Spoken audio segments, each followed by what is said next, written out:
Hi boys and girls, for this activity you are going to be needing only a pencil. Please write your name on the line. Okay, here come the directions.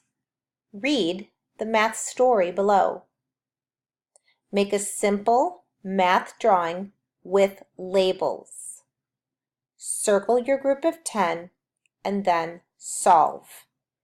Okay, so the first thing it said was to read the math story. Let's do that.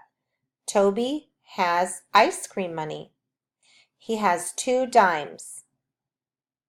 He finds 4 more dimes in his jacket and 8 more on the table. How many dimes does Toby have? Next, it said to make a simple math drawing with labels. So I should see a drawing here or here with labels. Then it said circle the group of 10 and then solve the equations down here. Don't forget to answer this question.